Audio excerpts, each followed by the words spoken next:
Hello, everyone, and welcome to the Dear Podcast Series 3/3. Remember, I told you the very first time we had the podcast, we're going to have three ladies on the hot seat answering my questions as touching their journey sojourn so far as the firstborn in their family, in their individual families. And we've had two incredible firstborns. We had Victoria Matthew in the first episode. We also had Joy Damilola Yoda, the second one. And now we have a third lady. Her name is Tammy.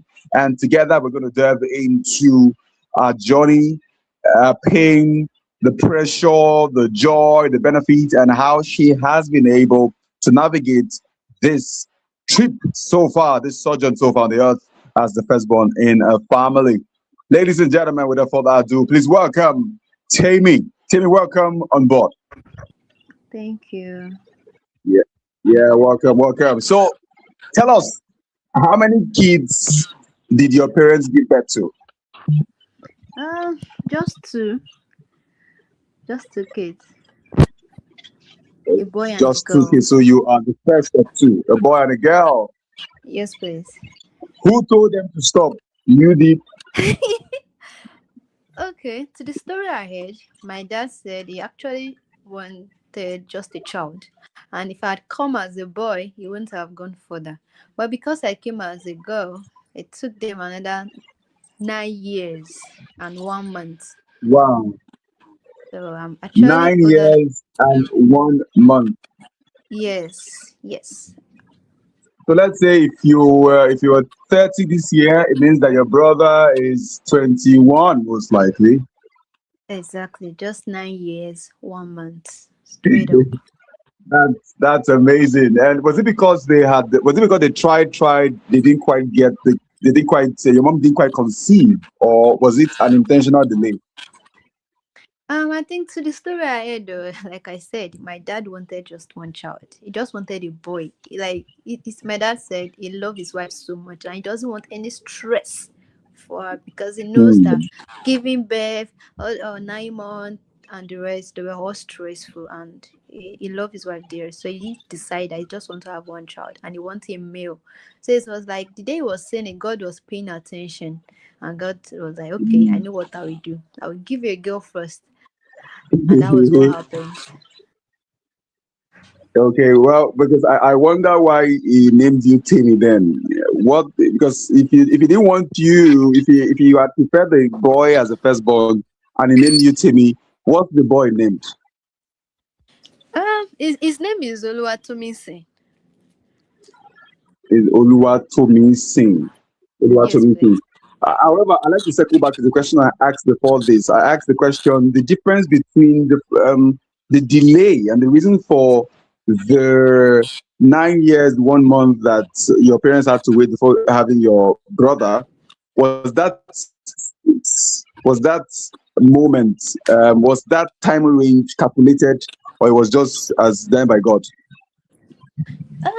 Okay, I don't really have an idea about that, but all I know is that I think number one thing that really affected them then was that my mom, she's a government teacher. She teaches in Ogun State. My dad works in Lagos. So I think my dad did the calculation as a smart and caring husband he is. The calculation, imagine a woman pregnant coming from Lagos and Ogun State navigating. That was quite stressful. So I think he decided that, okay, probably when your mom close or closer by, then he decided, okay, this is the time to have that child. But I'm sure that was what they did. Okay, I think we've had different persons on the podcast who have shared and their different experiences. If I remember correctly, I think the first guest on the show, the parents kind of did. I think they delivered about three kids, and then the next guest I had, which is Joy, that her parents were able to, by the grace of God, deliver five kids, and yours is two, the least of the least so far. How was it like being the first girl? Let's start from there. Being the first girl. Let's start from there. Trust me, it was. I'll call it war. I'll Mm, tell call me something. war, but garnished with love, but spiced with serious discipline. Serious. At some point, I thought maybe I'm just a tenant in the house, and maybe they just took me from the street. The discipline, there was so much. My parents were so strict. Imagine my dad is a pastor, my mom is a teacher, so there's nobody to even go to when this one is beating. My dad is beating me. I turn to my mom. My mom will just give me I want to from the back. Why? So at some point it affected me. I love to be alone because I love to hear I love you, but my parents don't tell me that. Rather when they hear I love you is I love you with slap. I can remember then any little offense, my dad would tell me I'll give it 10 slaps. I'm 5 here, 5 there. Like it was really tough and no friends also. When I schooled in government college in Okwaja and we stay around Super or Celeb bus stop. My dad would tell me, I'll give you 10 minutes from Yanokwaja to Abulega. And then Molu as usual, so 10 naira. So as okay, I was trained to always save. So I would look for a friend. Maybe we bought the Molu together. We lap each other. But Mila are lights at the junction. I'm always running, and that's what affected me till now. That normally I'm walking is like I'm running. People are always like, calm down. You're not running. Like because I'm always running. There's always time. Even to run around, there's time. To do this, there's time. So at some point, when my Okay. brother I asked them that all this training you gave me, why don't you pass it to my younger brother? You treated me like a man, but it is what it is. Okay. Now, the other question that comes to mind, and it's an interesting story you have shared about your upbringing and how that has affected you so far, so good. If your father never wanted, if your father had preferred a boy and Yeah. then he got a girl, So there was a high chance that he may not have treated you well, because if I don't want something, if I want something and something else is given to me, then the tendency that I'm going to treat that thing that I get quite not in a way that's not quite the best. How did your father especially treat you in terms of, did you feel loved? Did you feel, because you spoke about the discipline part, the part you will say, if you don't yeah. get here by this time and all of those, but did you feel love from your father? Let's start from your father. Okay. I think his parents were um quite strict also, so I think he passed on that to me. But I know that my dad is the kind of person that okay, maybe because I was much younger then, so I don't see anything called love. It was just discipline. It was like we are living in the barracks. Like everything, this time bound. This if you don't do this, so scared that as a lady, my mom was not close to me then because of work, but my dad was there. I'm supposed to be close to someone, but nobody. But right now, I noticed that my dad all of a sudden changed. He became someone that he wants to know everything about me. So in my mind, I'm like, okay, I'm sure right now they've realized their mistakes. Why they were much younger, like or why do I was much younger. They've realized their mistakes and they are now trying to correct. So was when I was much younger, I didn't really feel that love. But I can remember when I had my first admission to University of Ilorin, I was really pampered then. I will I call it pampered or I'll call it insecurity because or I'll call it I don't even know. Like I said, maybe I'll call it garnished with love. I know that every blessed minute my dad wants to hear my voice when we could talk for hours. So I'll call it discipline garnished with love. That's what I'll call it. Okay, so you didn't quite get the kind of love you would want to get from your father I wanted at the more. earliest stage, because the kind of love you would expect, you wanted more. So what would you have wanted? What would you have liked to have if you were to write the script of your father towards you? Okay, I see my. Okay, I think when I was about writing my WASI, that was my SS3 exam, I came home. My friends were like, "Oh, we are changing to private school. Tell your parents."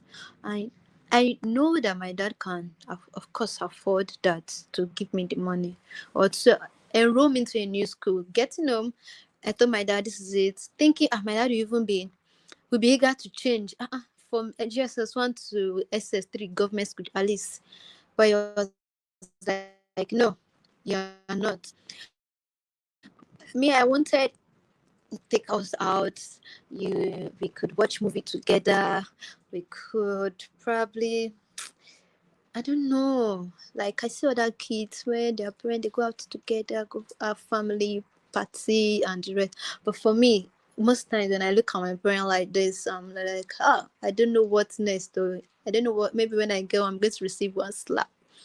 And sometimes my parents were caring though, but for me, the discipline was just too much. That's what I would say. It was just too much for me. Though it has helped me, but it's just too much. It's affected larger parts of me actually. Okay, and if I would ask you, would you like to marry a man like your dad? Oh, like my dad. Hmm. Maybe now. I love my dad the way he is now. I would love to marry a man like my dad now. But when I was much younger, no. No, no, no, no. If not, because I imagine children of nowadays, they want to test the both parts of the parent, the caring part, the discipline part. And children of nowadays, some of them don't even want to be disciplined. You have to build in that culture the discipline parts, the moral and everything. And if the father is the kind of person that everything is just being disciplined, come here, I'll give you 10 slaps, come here, and you have not given the opportunity to express yourself. Sometimes it affects the confidence of the child. It's never sometimes, it mostly affects the confidence of the child. Most times you end up seeing the child having low self-esteem, all because the child was not given the opportunity to express herself or himself while she was young or while he was young. Okay, so in one word, you wouldn't want to marry a copy and paste of your dad. Is that what you're saying now? Yes, like then, but now I think I will love to. My dad is caring now. I think with old age. Oh, they so, but you don't now. Usually, you would often want the younger version, and the Mm-mm. fact that but you don't want the younger version. So, what are the things? But what are the things about your dad that you love, and that you think okay it helped you in some way? Even it can't all be bad. That there must have been things that Of he course. did that you would have liked to tell us. Okay, so my dad is kind of person that you understand that I love attention a lot. Like I said, when I had my first admission to University of Ilorin, he gave me the attention when it comes to calling, talking. Even when I traveled again, my dad does not mind calling me every blessed day, every blessed minute. So I got used to that part. So the caring aspect, the calling. So I got used to calling, got used to anyone I'm going to be with must be someone that can can call me to check up on me. It's not necessary. I will like, it's not necessarily long conversation, but at least call to check up on me. And my right now, my dad's kind of person that listens. Like that's what I'm saying, the older part of him. Right now, he listens, and he wants to give me room to. Okay, why don't let's try it like this. let's try it like this might work, let's try it like this. And also the spiritual aspects, yes, the spiritual aspects, that really helped me also. And I think those are the things I would say: the caring, the spiritual aspects, and the attention. Okay. It means you mentioned that the person whoever you're going to get married to now has to give you attention. Yes, very, very important.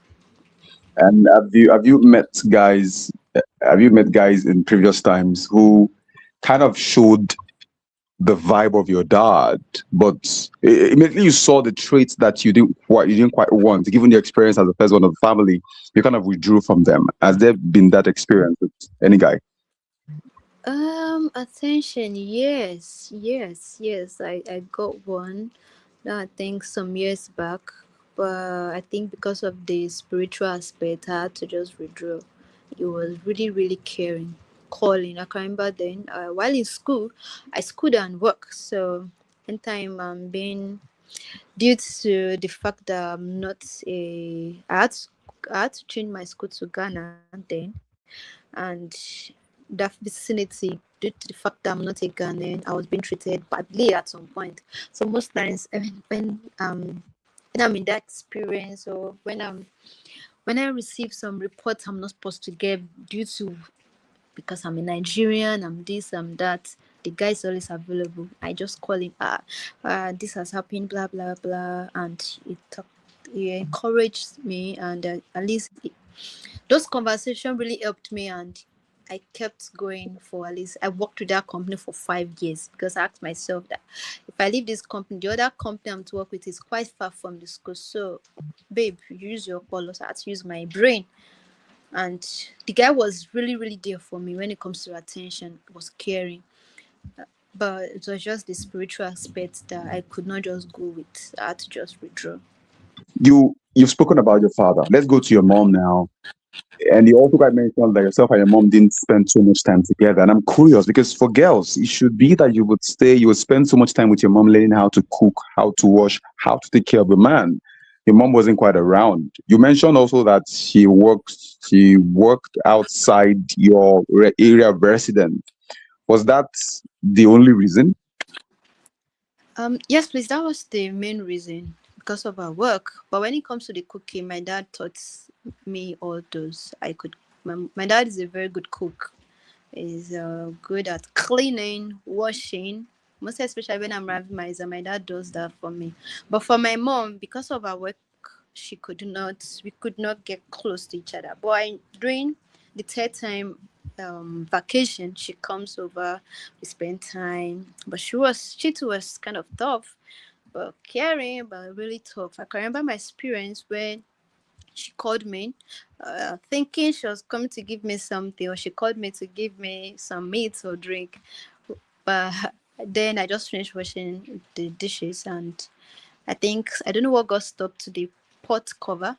Then as I got inside the kitchen, she used it to eat my chest, and she was like, "Is it because you're not growing, you can't wash pots?" In my mind, I'm like, "How is that related? Pot and growth?" But I understood that was their own method of training. But like I said, she too, she began to grow, like same as my dad. Everything changed. Now she spend time with me. She listens to me. Though sometimes we still fight, but she listens to me. She won't ask, hence what is happening now. She won't ask questions. When I'm not home, she they begin to ask, when are you coming? When are you coming? When are you coming? So the love is now there. I think because I'll say old age. Thank God for old age though. Okay. And if you look back now as you're doing now, because it's quite a reflective time for you, because I'm still dwelling on your dad and mom because they were the ones who you spent so much time with before your sibling was born after about 9 years and one month. Yeah. If you were to if you were to take cues from your mom and all of that, how would you copy and paste this in your own situation when you get married to a man and you have kids? How would you act differently? Okay, so the truth is, because of my upbringing, I'm this kind of person that I barely talk. I love to, kind of reserved, but I'm free mostly with people that get close to me. But most times I don't like to talk for long.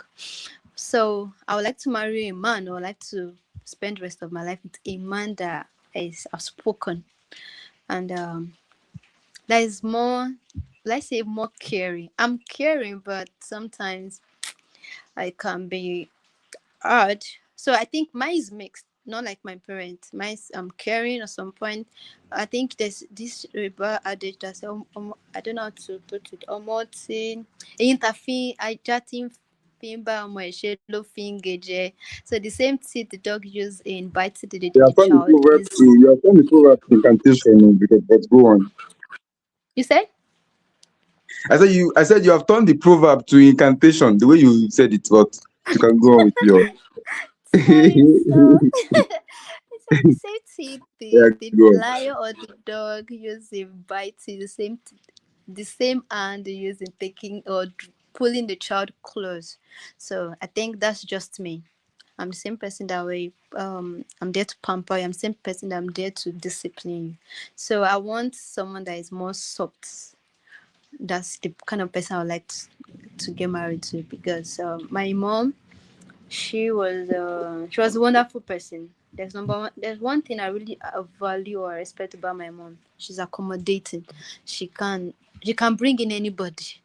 Just tell her the simple story. I don't have a place to sleep. My mom has just done this or something. She just tell you, okay, come. Maybe because she was a pastor wife, or because of her own upbringing too. Because her mom too was very, very accommodating. But when it comes to discipline, if you're going to stay with my mom, if you're not going to listen, be ready to take cane back to back. But so for me, uh, the part of the discipline and the part of the care, I mean, now the old age part of my parents, of my mom especially, I would take it, not the younger part of them. Okay. Have you struggled to feel loved in terms of not just relationship now, but in terms of being in a family, in terms of relating with friends, in terms of being in a relationship? Have you ever struggled to feel loved or to love someone? Uh, Personally, no. I Because of the way I was brought up, the kind of person. Personally, I think Yoruba says in Tomba ko kutunara iko. I decided to train myself in the sense that I love everyone around me, even if I'm being hurt. I still love the person because I would like to give people another chance. So for me, I'm not sure I've ever struggled to love anyone, but I know some people take things for granted. I was reading my the Holy Manual, that's the Bible, some days ago. A particular part I was studying, which God said, command you to love your neighbor. Did not say kill yourself for your neighbor. So love your neighbor. So I think the part for the loving, the part for the caring, was I can do that, and I've never struggled. But it's just that most people take that for granted when they see that, oh, this guy is so soft, and I want her to do something for me, she's there. I want her to sacrifice, she's there. You want her to go to this social place for you. You want her to attend to something, she's there. But you see, we human beings take things for granted. But for me, struggling to love people, no. But people take the fact that Okay, my yes, personality, they they don't reserved for take it granted. for granted. Yes, please. Yeah.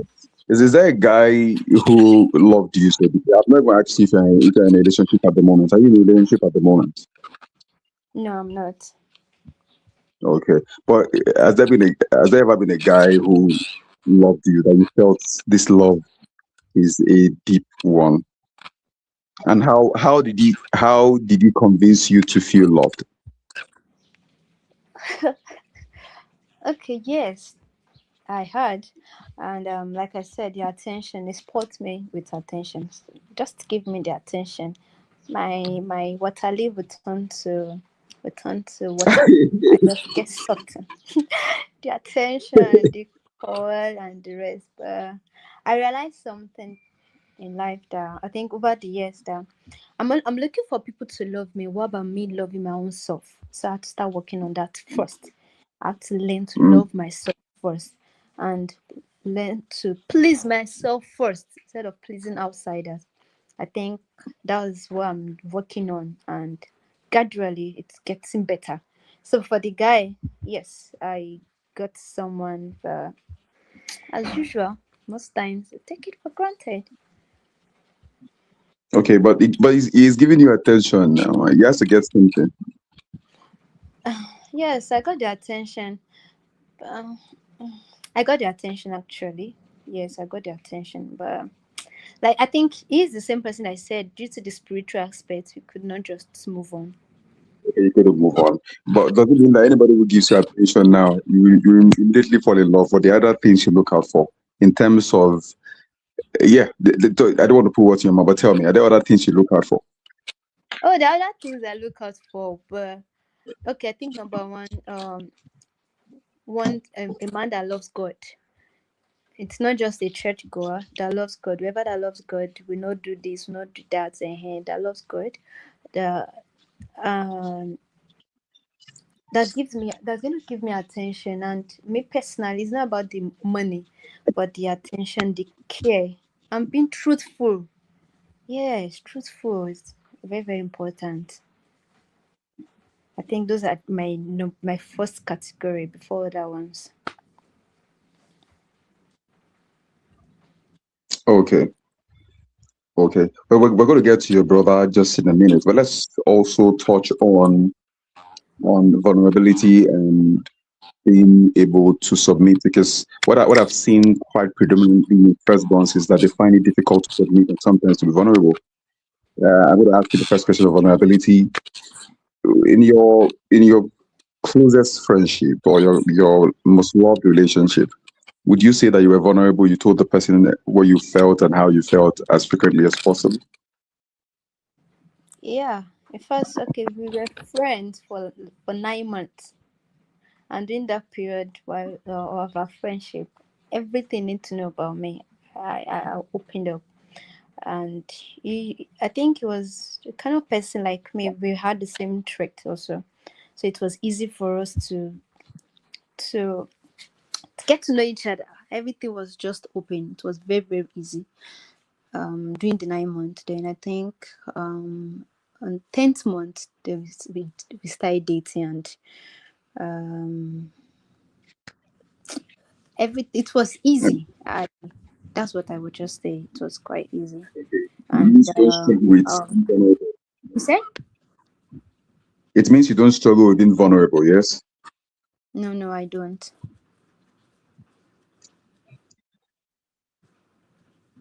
Okay. And that's really good. That's really, really good. Okay. Let's move to submission. Do you think you're a person who, because you're reserved, so one will most likely equate being reserved with being submissive. But would you say that you're not stubborn? No, I'm not stubborn. Okay, I'm not just saying it because I would like, but the truth is I'm not stubborn. Very, very I pay attention to details. I'm not stubborn. I listen. And like I said, it's so painful that most times I end up getting, I, I don't know, I, men I that want you to don't really share. I want understand. you to share with me. I want you to share with me an Okay. instance where somebody took you for granted. It could be with a lady. It could be with a guy. Okay. Okay. I think while I was in school, I want you to yeah. share with your company. Okay. So I think I would say my experiences with some Nigerian girls while in school. So there's this time our church have a bus that they use in transporting students to their hostels, and we had new students. So new students, some of them are going to the school campus, and majority of us stay off campus. So I told the bus driver, okay, why don't you take these students to the school stay? They are majority of them are new, and why the rest of us going to the other the rest of us staying off campus are old students, and well, majority are also executive. So I think that has been happening for over a month, going to 2 months. Then I think suddenly, the third or fourth month, I some of the girls, they are quite young. I am think majority of them are older than them with some 10 years, 9, 11. Then they told me they wanted to have meeting with me. And during this period, when I suggested this, they were all cool with it. But I never knew that some were not satisfied. But I actually don't know much about that. But they told me they wanted to have meeting with me one night, and I was like, okay, that was a Saturday, if I'm not mistaken, a Friday, yeah, a Friday night. They called me, was styling, want to have meeting with you, blah blah. I'm like, okay, I'm listening. Then everyone starts saying, complaining, Sister Ali, why we say the bus should go and drop the students on school campus? Why not us? Have we no student? Blah blah blah. Another one came, blah, and I was like, okay. The reason why I said this is because we are trying to bring people to the church, and you need to make those people feel loved, make them feel important. And also, we are trying to work on the transport, the diesel, and also the maintenance of the bus. If you ask the bus to pass through our own side, the road is quite bad, and we were more than 10, we are more than 15. Why don't we just walk? And one of the girls stood up, and she was like, Darumbi, Kini. Is it not just for me to beg her? I'll beg her, she will accept. I know her very well. There's nothing she can do. Blah blah blah. Just there, I don't even know what happened. I just started crying. In my mind, I'm like, you this small chinkling girl shouting at me. She was like, I will beat you, I will slap you. She can't even do anything, telling me, and me, I can't even beat. How will I beat someone that is one taller than I mean? I don't even know my height. I think 5.1 or something. You want to beat me, or I can't beat you and I can't slap you. But the fact that you raise your voice at me, I just kept quiet. Then the rest of them was like, don't do that. Why are you shouting at Sister Ellie? Blah blah blah. So the next thing I did was I moved my things to a friend of my room, and she was like, "What happened?" And I was like, this is what happened. Then if another friend of mine that I'm quite just still, I think just 2 years older than, she was like, you know, you're too cold, you're too simple, you're too calm. What, you'd have just stand up and give it to her. Bus. Then the other lady was like, these are personalities she can't change. It's less for those people to train themselves. You can't change someone that this is how she has been brought up from, were quite for over 20 or 25 years of many years back, and all of a sudden she start yelling at students or beating or slapping students, blah, blah. And after some time, those students came apologizing that we are sorry, we don't know it's going to lead to this. They had to report to the church to apologize also. But I was really bitter because I was doing it for love. I never knew that doing something for love sometimes can be sinful to some people. So I think that's my number one and painful experience. Mm. Listening to you, I'm concerned about, and I can just imagine your situation in terms of you being this quiet. But I think it has something to do strongly with the fact that maybe your daddy subdued you so much that maybe there is a version of you that would have emerged differently Mm-hmm. if you were not that subdued. Because you sound like somebody who your dad just made sure that you did not quite have a voice enough because you're naturally not stubborn. And if you're reserved from birth, if you are now overly subdued, then you now become quiet, and Mm-hmm. you easily want to adjust, and people will most times take advantage of the fact that you are the way you are. Mm-hmm. Would you want to raise your kids differently? Would you want your kids to be like you? No, no, no. In fact, With emphasis, God forbid. No,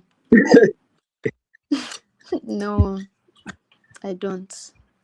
And I Or won't. what are the qualities that you have that you want your kids to have? What are the qualities that you would have hoped to get, but you will want your kids now to get them when you give birth? Okay. Okay, I think I had one experience. When I was much younger, I was kind of person I was writing a story about Titilayo. I was just writing. I think I was in the primary class. I was writing a story, and then I hide myself under the bed. My bed is quite high, and under the bed there I was writing with a sheet with a I think 40 leaves or 60 leaves. Then I can remember then my dad saw it, and he was like, "What is this?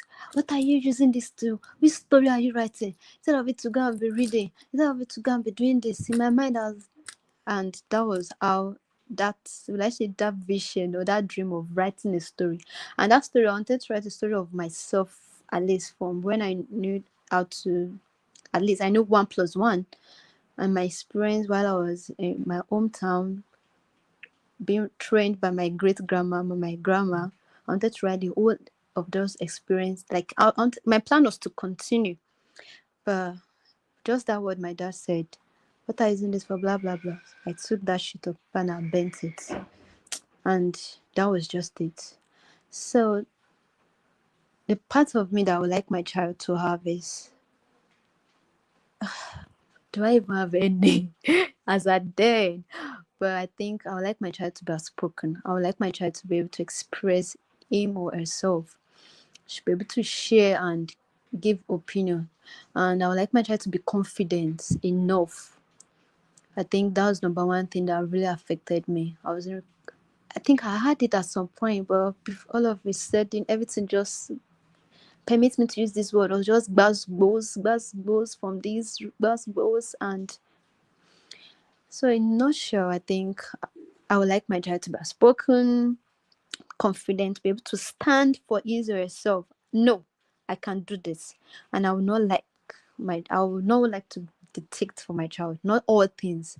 There are times that children need to take decisions on their own, and sometimes, as a parent, I would like my child to, would I say, make some mistakes so that when you make the mistake, you we know what is good and what is not good. Because if sometimes we take decision for a child, okay, do this, good, do this, that child will know the wrong, will know the right, will know this is not it, this is not it. But just make sure that whatsoever thing you're watching your child to do, don't let it be something that's going to lead the child to death or to something crazy. Let it be something that when the child is almost there, the child can easily pull out. I think that's just it. Interesting, interesting. Let's move fast to your sibling. When your brother was born, and recall that you had mentioned to me how that the father wanted a boy, and if he had gotten a boy, he wouldn't have wanted any other child, just one person. And Yeah. now that sex, that gender that your father always wanted arrived, did you notice any shift of love towards your brother? No. No. But I think my mom really pampered my younger brother. My mom pampered him.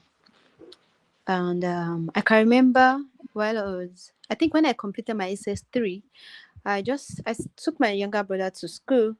And during that period, we were thinking of what subject are you going to try for your jam, blah blah blah. So there was a friend of mine that mom sells a charcoal beside my brother's school.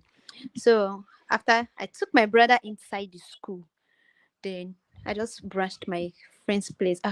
Babe, how far now? Blah blah blah. What are you going to try? So I think I spent some 30 or 40 minutes. So I was okay. I'm going home. So getting to the house, I didn't know that my younger brother has come back to the house himself.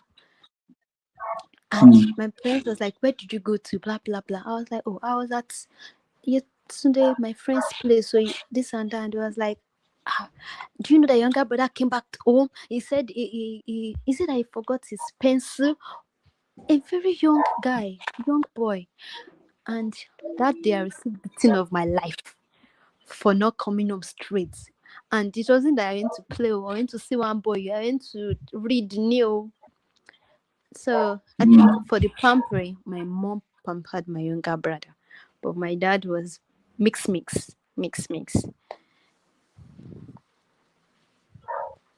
Okay.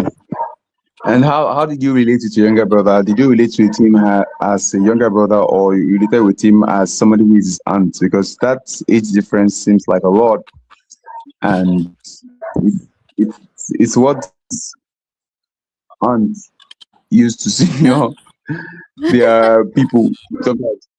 So did you relate with him as a baby, or you related with him as your younger brother, the one after you? Okay, okay. Sometimes I live with him as my son. Sometimes I live with him as my brother, and sometimes I live with him as my friend. I think he's into this exchange. I was like, oh, Alpha, come and teach me. So I had to mix everything. Sometimes I relate with him as like his mom. If he does anything, he's taller than I. When I want to discipline him, if it's anger or anything, I'll give it to him.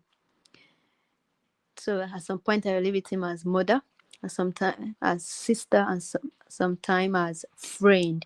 So I had to mix the three together because that 9 years and 1 month, it's not a joke. Basically, is my son.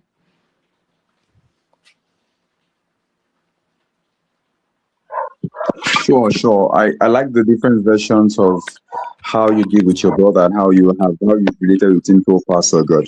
I'm going to ask you one final question, and that Okay. is to say that if you could look into your future, and you could look into your future as things that you would say to first yourself, your future self, the future Timmy, and also your advice for young people who are firstborns on how they should be able to navigate this season. Um. Okay. So I think my advice is that, just like they saying, where your parents train you, yourself should train yourself. Yes, train yourself, and don't don't just take decision based on what everyone is giving you. Everyone asks you to do this, you do. Everyone, check it out yourself. And I think that's the importance of being a Christian. When you're a Christian, it's not just being a Christian, or just, I'll say being a Christian is very, very important, because if you're a child of God, or is a religious person, your spirit should be able to tell you, okay, why don't you do this? There are times in which we hear stories that parents tell their child, no, don't do this, do that. And the child will be like, no, I want to do this. Because the child has decided, the child knows his or her weak point. Exactly. Most parents don't know their child's weak point, they don't know their child's strength. So, my advice is, every individual should work on, check your strength, check your weakness, check and there should be a way in which we should be able to communicate with our parents. I think right now it's easy compared to those 10 years ago, 20 years ago, in which we barely communicate with our parents. As far as you could take decisions on your own, but I think one of the main advice is that any decision you take, be sure and guarantee that you are the one taking the decisions. So in case of any mistake, you should be able to stand and say, yes, I took this decision, not just my parents or one auntie taking decisions for me. Because our parents have lived their life. We too need to live our life. And so you see, me, these are some of the lessons I did learn many years back. I'm now learning it at this age. I'm now learning them 10 years ago. It's kind of difficult. It's kind of difficult building my self-esteem, building the confidence and the rest. Those are the things that I should have worked on, or my parents should have helped in working on, but now we are not doing it. It's not too late, but for this younger generation, they could work on it. If not, it might affect and spoil a whole lot of things. And if you're not careful, you might not be able to communicate or stay in the midst of their friends due to one decision taken by the father or the mother, or maybe the society or the community. I think that's my take on that. Thank you so much, Tammy, for sharing so much this very day. Glad to have had you on the podcast. And I like the fact that you shared how you shared what you shared, and it felt as though you wanted to put it out there for the people who are coming behind you, who are first ones to realize and understand the impact that growing up can have on them and what they have to do going forward, especially when they give birth to their own kids. And I'm guessing that your own kids as well would you would treat them differently, love them deeply, and then give them the very best of life that they can have. Thank you very much for coming on the show. Yeah. Thank you, sir. I really appreciate it. It's an honor. I appreciate this. Thank you so much, sir. Definitely. If you're listening to this podcast, this is the third podcast on the first Bond series. We had about two before this. You want to check those out as well. Incredible, solid, profound conversations, intelligent conversations. And you can also share this podcast with anyone you think needs to be a part of this conversation. So next time, I am looking forward to making an announcement very soon, and I will do that rolling out the next series of podcasts. And it could be guys this time around. It could be guys we're going to have now. It could be different people, still ladies. Whichever, I will make the announcement, and you just be on the lookout for this particular one. All right. Have a fantastic, fantastic day. Let us know what you think about these ideas shared in the comments. Thank you very much.